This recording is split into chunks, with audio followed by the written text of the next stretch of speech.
I can't. Oh, seriously, I'm like, what class were you taking? Who taught you that? Theater school. Yeah, okay, so that scene was cringe. Well, anyways, I didn't book that one either, so if you're wondering. 1, 2, 3, let's switch this up.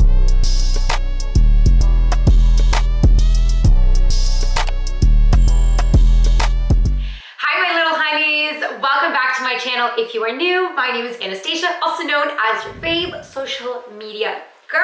I am an actor based here in Toronto. I make videos about acting, self-love, body positivity, and of course, occasional vlogs. If you haven't done so already, please don't forget to subscribe. My little channel is growing. I say it all the time because it is, and I'm so happy about that. And of course, don't forget to turn on the bell notification button so you know every single time that I post, which is on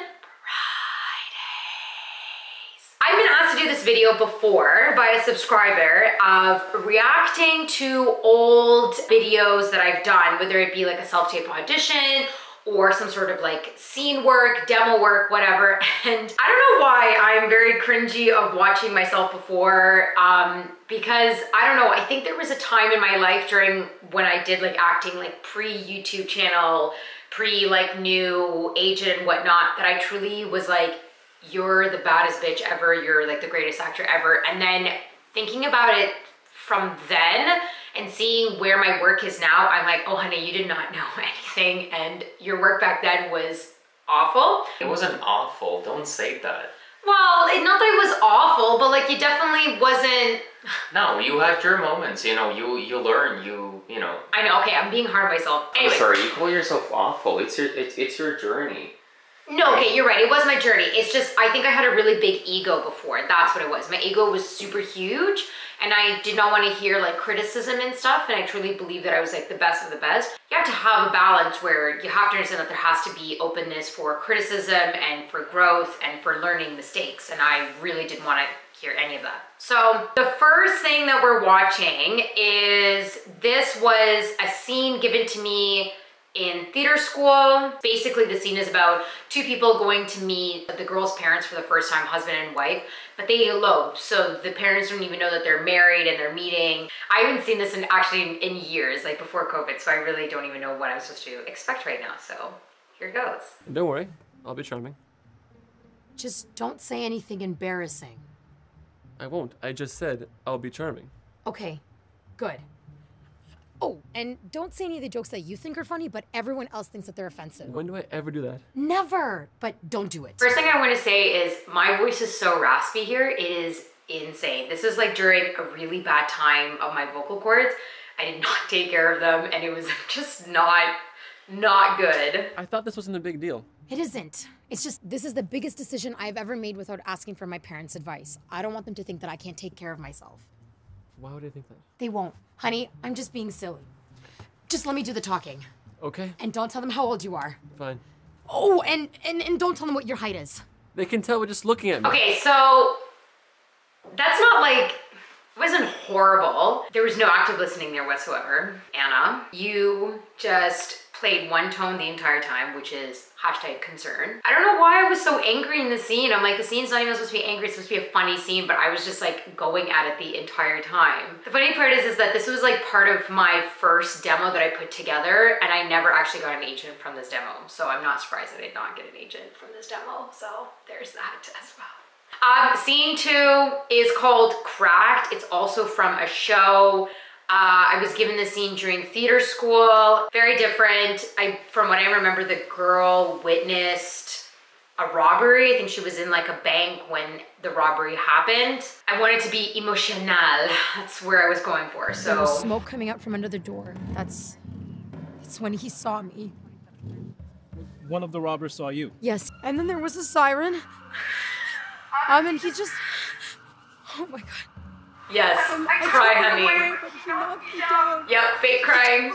It's so funny. Tears are not coming out of my eyes. I'm like, he's like, this is it. We're not in the moment. We are not connected. Yeah, okay, so that scene was cringe. The second one was more cringe than the first one. This was a couple years later. I did a show called moving on, and I auditioned with the scene. I liked the character that I played. She was this like bad bitch, like don't screw around with me sort of vibe. Is she your new girlfriend? No. Didn't take you long. We only broke up last night. We broke up 11 months ago. Depends on how you look at it. We broke up when I came home for Christmas. So what happened when you came home for Easter? I can't. It's so funny how the way you say that, you're like, what's up with those lips? I know, right? Why am I also, why am I looking all the way there? Like, literally, my reader should be right here, but it looks like my reader's like off to the corner. What is happening? It's a good example of like you can tell you're not listening. Like you can tell you Oh, have your yeah. lines in your head, and you kind of like you know what he's gonna say, Oh, so you're 100%. gonna say right away. I was used to be so obsessed about memorization. Like I needed to be down to the T, and I remember I needed to memorize the other, not memorize them, but like know the other person's line so well, because then that's the only way I'm like, that's how it works. I'm like, no, honeys, you're not supposed to, like, no, you don't want to know, you're anticipating, right? You're not in the moment. Why would we break up at Easter if we'd already broken up at Christmas? Because we had so much fun breaking up at Christmas, we decided... Oh my God. Woo, girl, what class were you taking? Oh, but seriously, I'm like, what class were you taking? Who taught you that? Theater school. Make her not be here anymore. I'll hide in the bedroom until she's gone. She's going into the bedroom to do her yoga. Yoga? No, she's not. First of all, I leave, and before he even says the line, I stop and I wait for him to say the line. Talk about not knowing the other person. Of course, I fucking knew that the other person's gonna say his line. And yoga? Oh my God. She gets to go into the bathroom, and I get to go into the bedroom. I can't just get rid of her. You want me to get rid of her? No! So don't let this get ugly, because we really need to talk. About what? About what if we're gonna do if there's a kid for starters? My voice jumps from the highest octave to the lowest, and I go crazy, and then I am all sweet. Oh my The God. same shit that happened to all of us thanks to Larry Cocksucker and Maddox. If there's a kid, I'll marry you. damn straight. Da da da da da da da da. If there's a kid, damn straight. I do a lot of this. I don't know why. You know when you want to show that you're mad? That's what you're doing. I'm showing that I'm mad. I'm not being mad. I am gonna show with my face and with my hands that I'm mad at the other person. Oh, that was probably the worst out of the three. Definitely not getting an agent with that one. I'm not kidding. I did not get one response from any agent when I sent that out. Okay, so now this is an audition I did. One of the first auditions I did with the agent that I'm signed with now, so about a year and a half ago-ish. It was one of the biggest ones I had, and I was given 2 weeks to do it. At that time, I think I was really nervous about having really big auditions, and so I think I like flunked it really hard. You could just probably tell the fear that I have within this audition. I look like a newbie, I really do. I don't have a dog with cancer, and I've been recording this whole thing.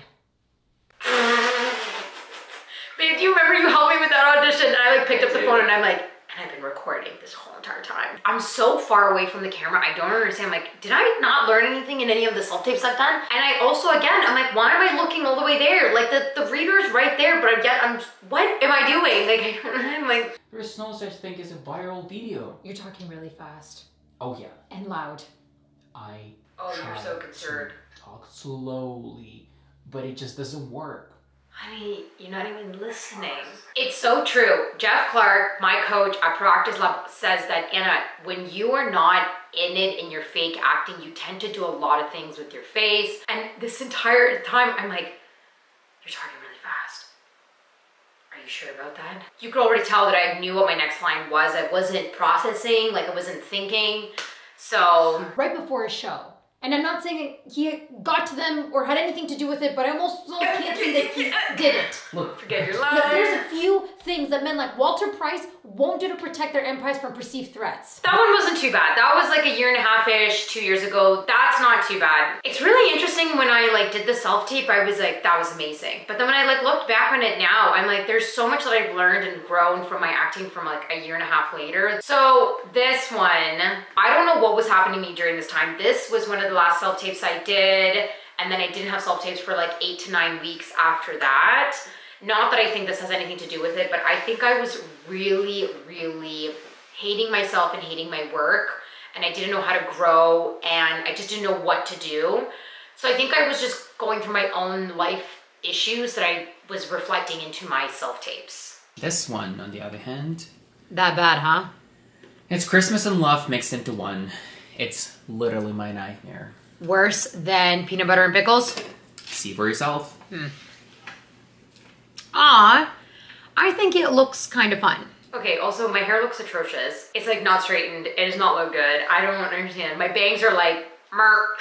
I don't know what I was thinking during that time. That does sound kind of sus. Plus, they guarantee 90% of participants will find their one true love. It's a total sham. I just wish I didn't have to spend 2 precious weeks. I like love doing faces. I'm obsessed with like, Because I feel like sometimes you feel like I have to do something. because you feel like, oh, I'm not doing enough, right? Yeah, But and I that's don't the think issue. you need to do something. When you listen, Yeah. it just does everything for you. Like when you're in the moment and you're just listening to what your partner is saying to you. It's so That's true. all If you need. were looking to constantly do stuff, it means that you're not actively there. You're not listening to what they're saying because you're not allowing natural things to come through. You're right. My people need me.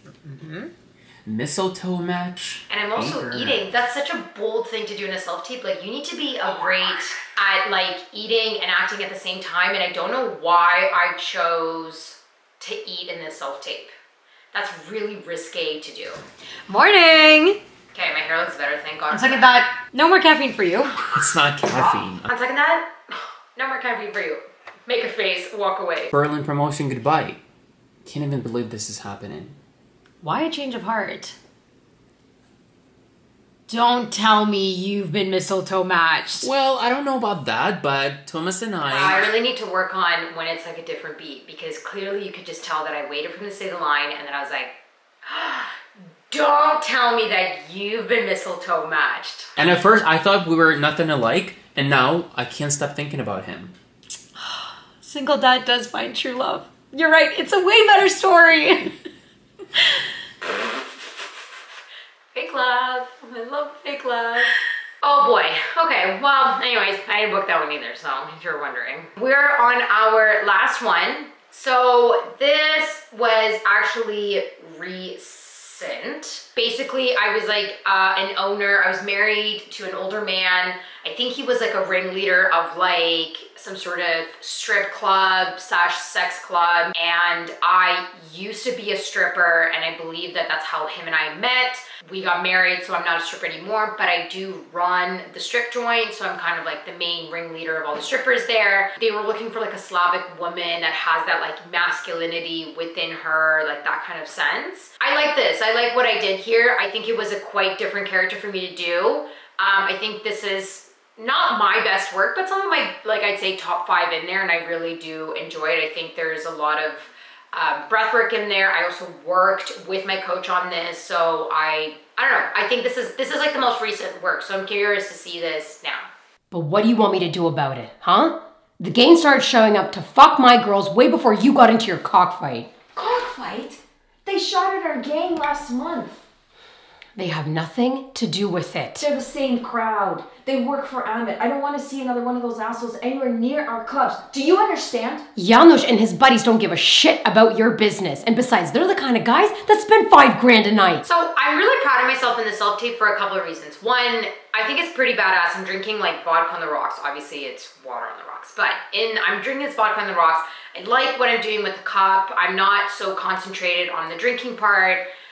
I feel really relaxed. I used to be feeling like self-tapes had to be this whole like you're constricted, you can't do this, you can't do that. I like how I'm just naturally moving. Like I'm doing what I feel. I look away, I look down, I like take deep breaths. I'm so frustrated with what my husband is saying. Do I even remind you that you need money? Enough.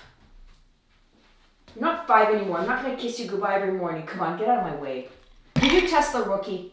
Yes. It's okay. I love you. I think the switch between me fighting with him and then me being like a really maternal, loving mother to my son, I think it was great. I like the switch. it's hard sometimes to do a switch like that, going from something so intense to all of a sudden really loving it, especially on self-tapes. I literally actually put my mom there in that moment, and I made my mom like sit on a pillow so she could be like the size of a 6-year-old boy. So that was good. I really liked it. I think there was a lot of flavor to it. I think it's kind of incredible after you really kind of, I think in my opinion, let go of the resistance of needing to book and needing to like do it perfect, and you just let yourself be. It's really interesting to watch yourself. I think this was like some of my favorite stuff I've done. I also was really sick during this time and I was just getting over it, so I sound really congested, but I like it. I think this is like, this stuff makes me happy to see. I did end up getting a callback or booked for it because quite frankly, like, I don't think I have necessarily the look of what they were looking for based on the character breakdown. They wanted an older woman. They wanted someone who could play like 35. I mean, looking at this, like, I don't look 35, I'll be dead honest. I think they looked for a little bit more of like a rough edge kind of woman, but I don't know, I'm like happy about how things are. What did you do? I was bored this afternoon, so I went to get some fresh air. I went to the zoo to see the big cats. There is no fake crying here. I like this. I think this one was hard for me to do, but I just really connected to inside my heart for that one. You could actually tell in my eyes that I'm like thinking, I'm processing what she's saying and like what's going on in the story. I don't know, I like that one. I'm proud of myself for that one. This wasn't as bad as I thought it would be, dead honest. I thought this was gonna be a lot worse. Yeah, it's interesting to watch my work over the years. Yeah, I don't know, that was interesting. I think I learned a lot. I could see the difference between my work then and obviously to where my work is now. Even from the work where I did the first audition with my agent, about like a year and a half to where I'm doing my auditions now with her, like it's a huge game changer. Like I really can tell how much I've grown, how much Jeff has helped me in doing class and everything. So it's like, I don't know, I really enjoy where I'm at in my process, and I do still have a lot of work. Every actor has a lot of work, but I like the place that I'm in now of where I am. Honeys, this is the end to my YouTube video. I'm excited that I did this. I was nervous to do this, and quite frankly, I actually wanted to do this weeks ago, but I kept putting it off because I was just felt weird like watching myself and everything. But it's important. I think if you've done work from before and you're doing it now, I think it's important for you to check it out and just to compare for yourself of what your growth has been. So yeah. Honeys, I love you, and I'm gonna see you all next Friday, and have a wonderful weekend. Mwah! Bye, honeys!